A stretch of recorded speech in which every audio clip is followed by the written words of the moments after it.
Do you know what gluten is? Gluten is something that is in many different foods such as breads or cereals. It is a thing that creates elastic texture in doughs. I found out that I had an allergy to gluten this year, which was heartbreaking because I love bread.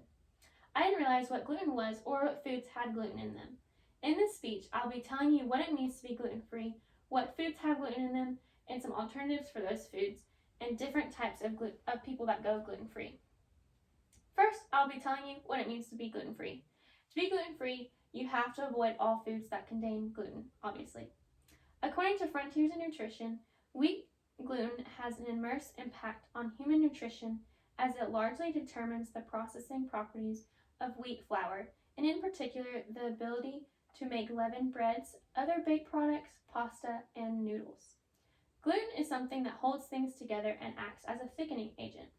This means that it is in many different foods that you don't even realize, such as condiments or even soups.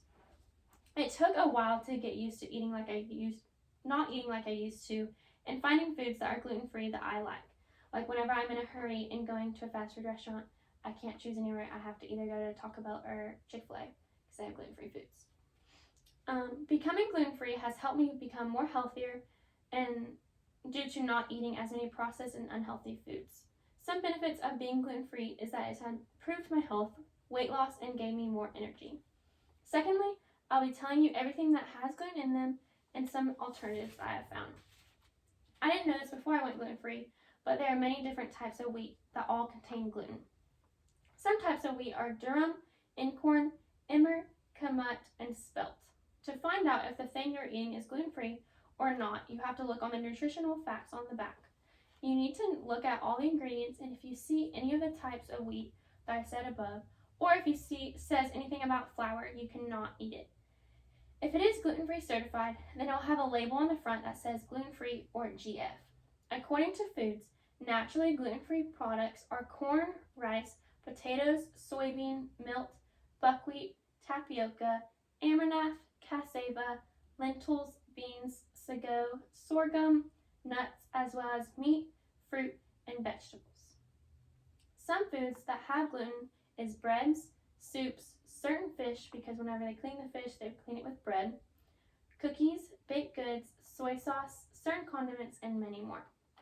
Many grocery stores have either a gluten-free section or is labeled somewhere near the product, such as wherever the price tag is, it has a GF written on it or gluten-free. This comes very helpful when looking for gluten-free foods, since they're all right next to each other. There's gluten-free bread, pasta, pizzas, and pretty much anything you can think of. It took me a while to get used to the new textures since gluten keeps things together. When it is gluten-free, it becomes more crumblier. So whenever I have bread, you always have to toast them, because if you don't toast it, it gets really crumbly. Here's some examples. So this is the pretzel crisp. These are gluten-free. This is gluten-free here.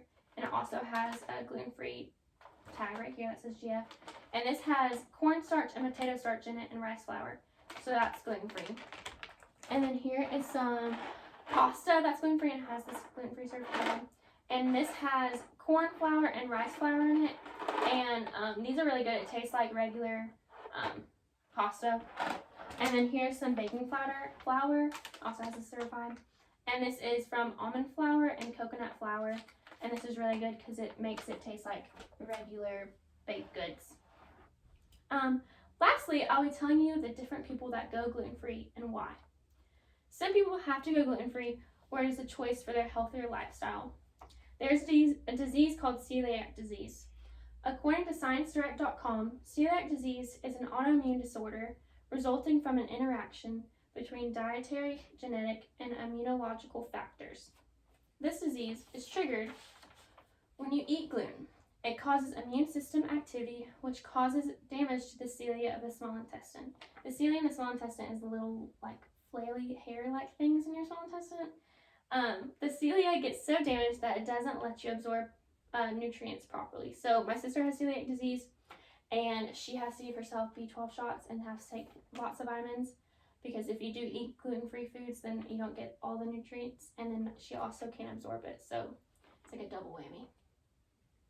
You can also be gluten sensitive.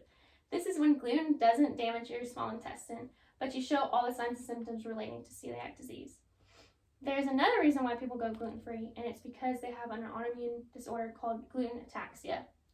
This disease affects some nerve tissues and causes problems with your muscle control or movement. So when they eat gluten foods, they eat it and then it goes down but just sits in their stomach and it doesn't move down and move out properly. So it's causing a lot of pain and suffering pretty much. You can also be allergic to gluten like me. So my body thinks that the gluten is a virus or a bacteria. So it creates antibodies against it, which gives me side effects just like celiac disease. Finally, people do it to become healthier.